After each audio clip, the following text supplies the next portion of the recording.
Hey guys, what's up? It's Eric with Advanced Level Automotive. Welcome back to the channel. Now some of you guys might recognize this car right behind me. It's a 1993 Dodge Viper RT10, and I made a video about this car a couple months ago. If you guys have not watched that video, please go back and watch that because there's some really interesting stuff leading up to this point. Now some of you guys might be wondering, why do I have this car here in my garage, here at my house?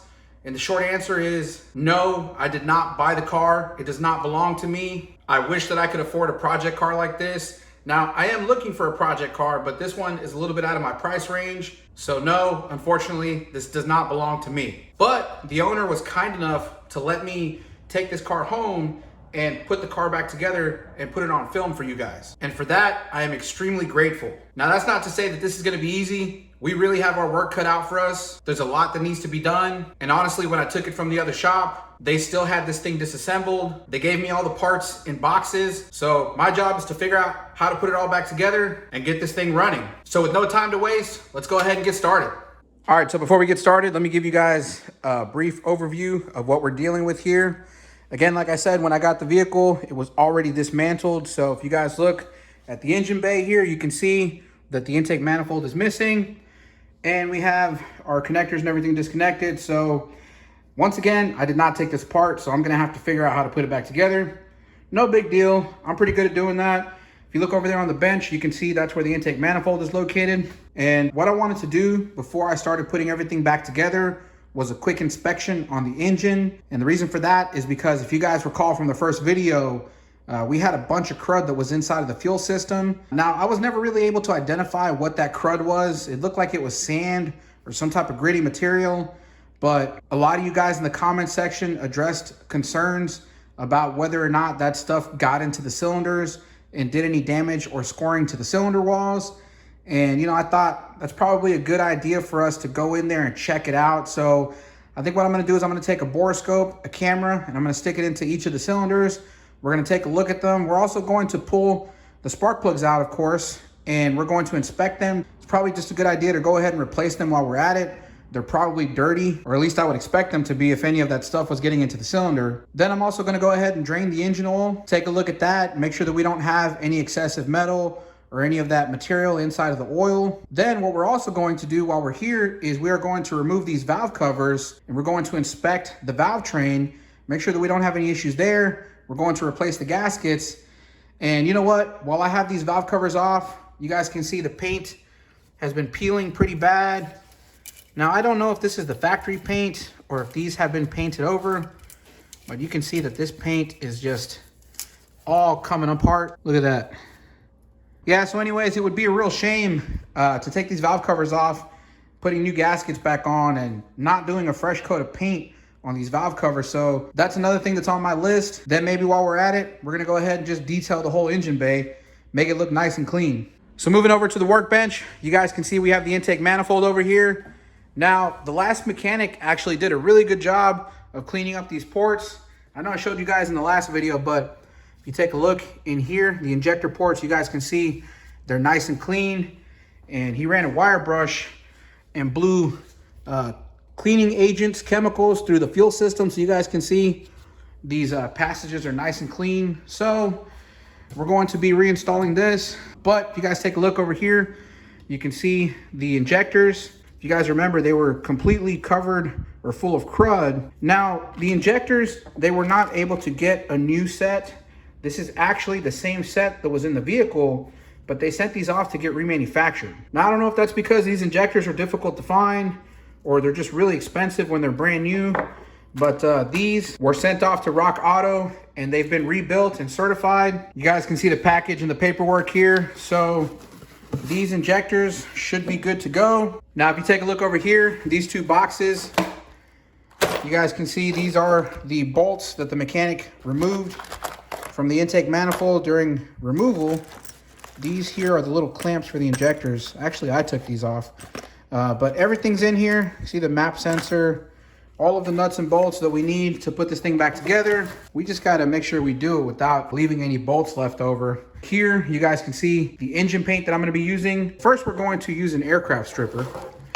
Now, I usually buy this in the form of a spray can, but I just couldn't find it locally, but they did have this little container here, so this should be interesting. I haven't ever used the aircraft paint remover in a can like this. Then we're gonna hit it with a coat of this primer for the engine enamel. You guys can see this is up to 500 degrees, so it's high heat. Then this is the red color that I chose. This is a nice red in contrast to the red that's on there now. It just looked like a good color to me, so hopefully that's gonna come out nice. I'm really looking forward to that. I'm really excited about it. And then finally, after we're done with the paint coats, we're going to throw some of this gloss on there. Again, this is high heat, high temperature for engine paint. Then if you guys look over here, you can see these are the gaskets that they supplied us with. So we have the 2 valve cover gaskets. These are genuine OEM parts, and these are the intake manifold gaskets. So I don't know if they came with the throttle body gaskets, so I may have to find these so that we can replace these. But yeah, like I said, we have our work cut out for us, guys. So let's go ahead and get started. First, let's pull out these spark plugs. So I'm gonna go ahead and disconnect these. And as you can see, they are numbered. So that makes it nice and easy to know where they go. Ooh, that one's kind of hard. Oh, crap. Well, as you can see, this one came out, but looks like the piece stayed on the cylinder. You guys can see the little tip of the spark plug cable. Now these are MSD cables, but they look like they have been on here for quite a while. So it's probably time to replace these anyways. As you guys can see, all I did was pull this off and this thing just came off. So I'm just gonna take some pliers here and pop this little thing off. There we go. If you look closely, you can see where it tore off. Now what kind of sucks about this is that I really wasn't planning on replacing the spark plug wires. And if you take a look at where these wires go, if you follow them back here, they disappear somewhere behind the engine. And I can't even tell where these cables are hooking up to. I don't know if there's a coil pack back there or a distributor cap. I don't know if this is distributorless ignition system or if it has like waste spark with an ignition coil. I'm not sure. I'm gonna have to figure out how I can get a better look back here, but I'm not gonna worry about that right now. Let's go ahead and continue to pull these off. Hopefully they will come off without breaking. Just kind of twist them a little bit to break the seal there and give it a little tug. Oh man, these are stuck on there. There we go. Yep, that one came out in one piece. We got this last one over here. This one's kind of in a confined space here, but we can get it out. Come on, there we go. Got it disconnected. So we now have all our cables disconnected. Let me go ahead and do the same thing for the other side. Okay, this one's proven to be a little difficult too. There we go. Dang, that one was on there. Woo, these suckers are on there. The next one. Okay. Oh, crap.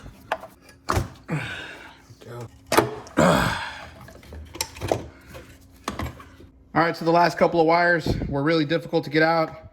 I ended up breaking one more of these cables here. But 2 out of 10, not too bad. The rest of them came out with some difficulty, but they did not break. So we only have 2 that are broken. I'm hoping maybe it's possible that we can repair these, but if not, we're gonna have to get a whole new set. Let's go ahead and pull these spark plugs out.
Okay guys, so we have all 10 of our spark plugs out. These 5 here are from the passenger side, and these 5 here are from the driver's side.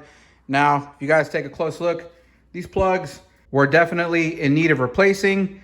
Now, I didn't find anything seriously wrong with these plugs, though I will tell you a lot of these came out kind of fuel fouled. So you guys can see these are wet, and if you smell this, it smells like fuel. So this one here is from the number 1 cylinder, I believe. I'm not exactly sure the cylinder numbering, but I know this one is the first one that goes on the passenger side. Then if you take a look at this one, you can see again, it's fuel fouled, so it's nice and wet. Then moving over to this one. Now this one, I did find something on the tip. If you guys take a look at the tip of the spark plug, there's something stuck in there. I'm not sure what it is, but I'm interested in sticking the camera into that cylinder and taking a look and seeing if there's any more of this, whatever this is that's on there. Whoop, just fell on the ground. And then taking a look at these other plugs. Again, they do need to be replaced. Now, I will say that, look at this one right here. It's got some stuff on the side of the electrode as well. So I'd be interested in looking in that cylinder there. But if you guys take a look at the outside of the plugs, you can tell they were on there and they've got some corrosion. Some of these were really difficult to get off, and I did end up cracking one of these or 2 of these. Ended up cracking them, trying to remove them because they were just so stuck on there. You guys can see from the corrosion, these were just difficult to get off. So again, taking a look at these plugs, you guys can see the condition of them.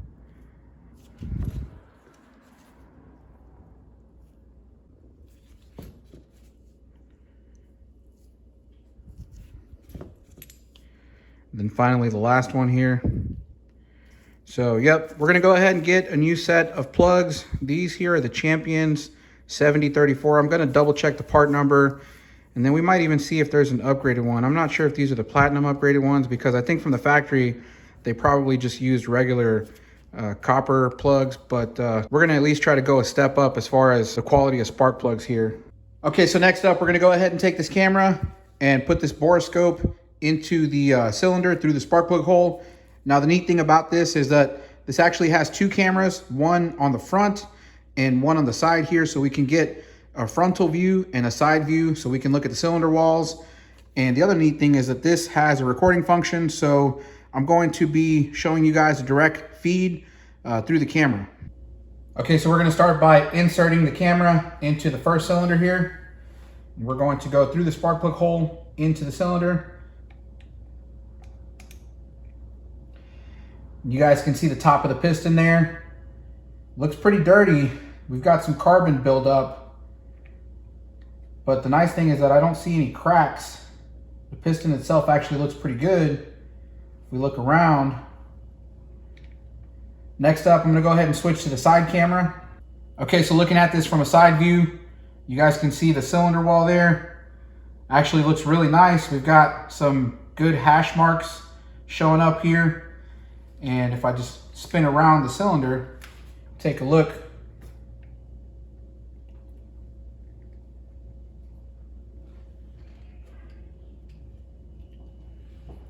You can see it's pretty dirty. We got some carbon buildup, but other than that, the cylinder wall looks really clean. Take a look at the top of the cylinder there.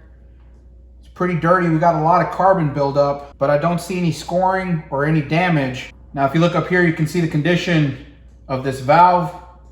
I'm not sure if it's the intake or the exhaust, but again, it's pretty dirty, but I don't see any cracks, nothing like that. See if we can get a view of the other side. There is the other valve. You guys can see it's pretty dirty, but again, it's still in good condition. Let's go ahead and switch over to the next cylinder. Let's go in through the spark plug hole. You guys can see this cylinder actually looks a lot cleaner. I mean, the piston has some carbon buildup, but it's not excessive like the other one was. Take a close look at that. That's our carbon buildup. But again, I don't see any of that grittiness that we saw inside of the injectors. Let me go ahead and switch over to a side view. Again, we're looking at a side view here. You guys can see it looks really nice. We have really nice hash marks. I'm gonna try to go around the cylinder here, get a good view of the entire thing.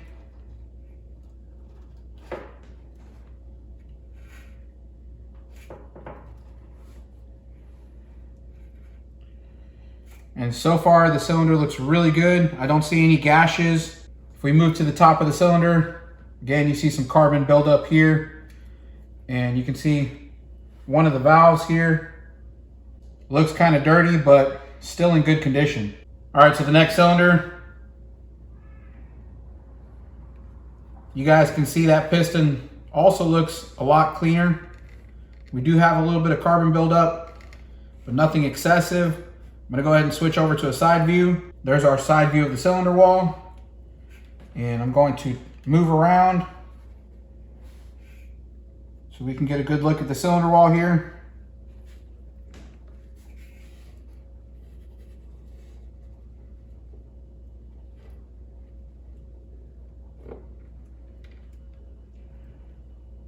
And you guys can see that this cylinder wall looks really, really good. I don't see any problems here. If we move up to the top of the cylinder, you can see this valve here is actually open. And you can take a good look behind the valve and a little bit of the valve seat there. You can see it's pretty dirty. So it definitely could use a cleaning, but it's still in good condition.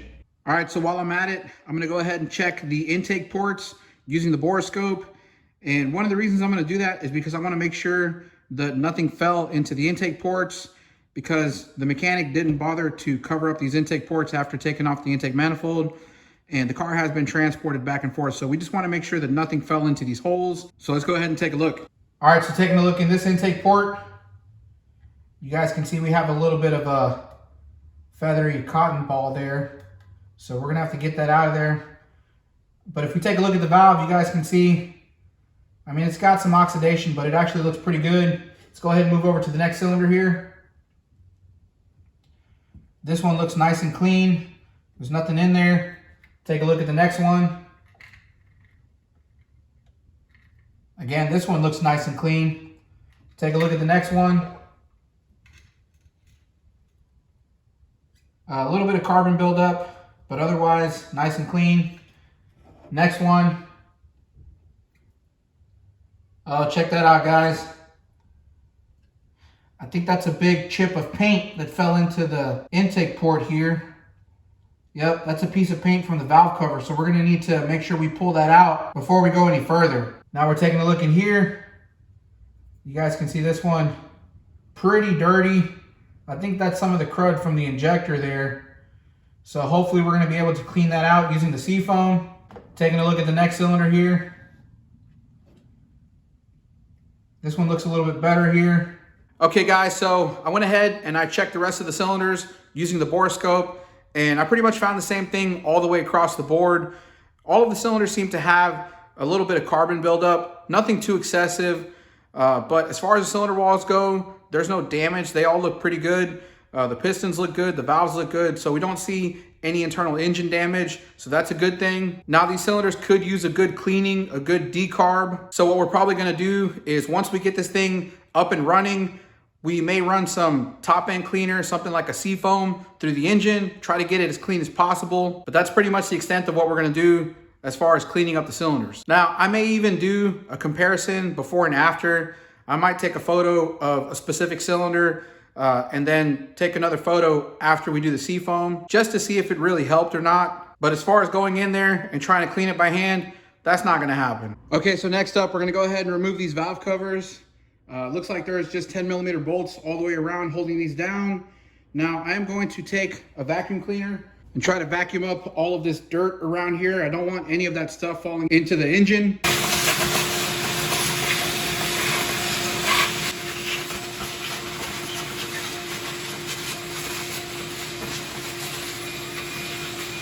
Honestly, guys, I'm not even sure I need paint stripper to remove this paint. Looks like the vacuum's just sucking it all right up.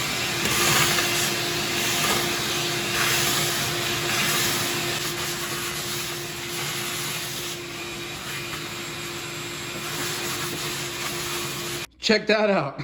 Okay, so now that we have this cleaned off, let's go ahead and remove these bolts. Okay, so really quick, something interesting about this car that I don't see on too many other vehicles, but these are not 10mm bolts on this valve cover. These are 11mm bolts. Now, I ran into this the first time I checked out this vehicle and I went to remove the injectors. They used 11mm bolts. And I thought, wow, that's odd. You know, it's not too often that you see an 11mm, but in this case, once again, here I am trying to remove the valve covers and they're held down by 11mm bolts. Now, the other interesting thing, if you guys are working on a Viper, is that these little indentions in the valve cover don't give you a whole lot of room to fit a bigger socket on here. So in this case, I'm not able to fit any of my 3/8 drive sockets in here. I'm having to use my 1/4" drive socket and a 1/4" drive extension in order to get something that fits on here. So yeah, it has to be an 11mm and it has to be a 1/4" drive. Probably just useless trivia. Let me go ahead and get back to removing these valve covers.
Okay guys, so here we have the valve covers off of the vehicle.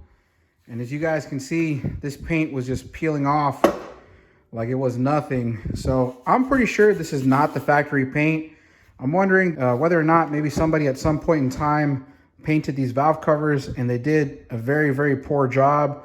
Or maybe they used paint that was not high heat or high temperature paint. So that's why it turned out, you know, the way this did. Anyway, while we have this off of the motor, let's go ahead and take a look at the valve train. Okay, so with the valve covers off, we have a nice clear view of the valve train. We can check for things like bent push rods or loose rocker arms. Just kind of going down the line here, checking to see if any of these are loose. These all feel nice and tight. Take a look at those push rods. You guys can see they look nice and straight. Now, the other thing too is that it looks like the inside of this engine was pretty well maintained. I don't see excessive sludge buildup either. It looks like they kept up with their oil changes. You guys can see some of the oil down here. I mean, it's dark, but you know, it looks like they've been changing it regularly. Now, looking at the passenger side here, again, we can take a close look at the valve train, check to make sure that none of these are loose.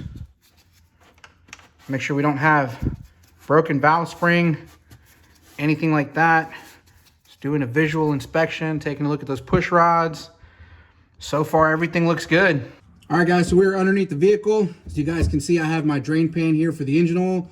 This is the engine oil pan, and this is the drain plug here. I've got my 19mm on there. What we're gonna do is we're gonna go ahead and drain the oil into this pan because, of course, we're gonna go ahead and change the oil while we're at it anyway. But while we're draining the oil, we're gonna take a close look at it, make sure that we don't have any metallic flakes or anything like that. We wanna make sure we don't have any water in the oil, stuff like that. So I'm gonna go ahead and loosen this drain plug up. We're going to see what we got here.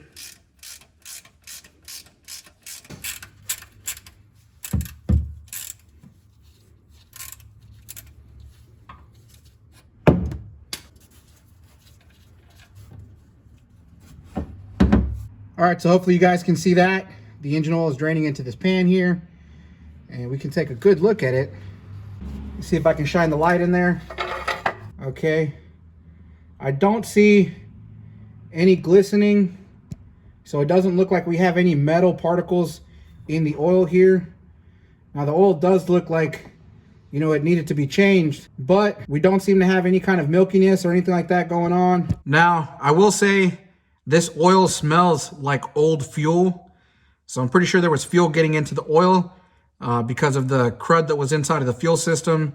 Maybe we had a stuck open injector or something like that leaking fuel into the cylinder and it made its way into the oil pan. But yeah, I can definitely smell the fuel. So it's a good thing that we're changing this oil. Now on the same note, if you guys are interested where the oil filter is at, you guys can see that blue oil filter up in here. Not an easy place to get to, but we can manage. So I'm gonna go ahead and pull it out. You know what? There is one more thing I wanted to add, and that's only because I noticed that the threads here on this oil pan, if you guys take a close look, I don't know if you're gonna be able to see it because the oil just kind of keeps coming out. But if you look closely, you'll see that the threads at the bottom here look like they've been pulled out. And then I noticed that the drain plug here, if you guys take a look at the drain plug, you see how it has these lines cut across the tip of the drain plug? Well, that's because this drain plug is an oversized drain plug. What that means is that at some point in time, somebody screwed up the threads on this oil pan here. Yeah, you guys can see that thread right there is getting ready to pop out. So anyway, somebody screwed the threads up on this oil pan and they ran this oversized drain plug into the hole.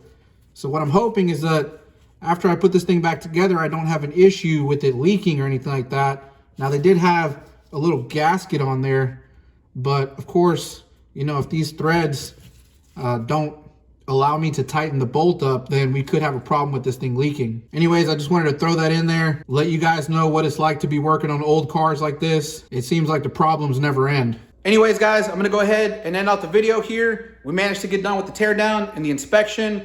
We removed the valve covers. We inspected the valve train. We checked out the cylinder walls, made sure everything was good. We also checked the spark plugs. We also drained the oil, made sure that everything was good. On the next video, we're gonna be painting the valve covers, maybe even painting the intake manifold. I haven't decided yet. I think I might paint it, give it a fresh coat just to make it look nice. So if you guys wanna follow along as I put this thing back together, I'm gonna be trying to show you guys every step that I'm taking to get this thing back up and running so that maybe when we're done, we can do a big burnout. I'm kidding, maybe not. Anyways, guys, like I always say, thank you for watching the video. I hope you found it useful. I hope you found it entertaining. If you did, make sure to give it a thumbs up. If you haven't done so already, make sure you subscribe to the channel, hit that notification bell, and I'll see you guys in the next one. Thanks.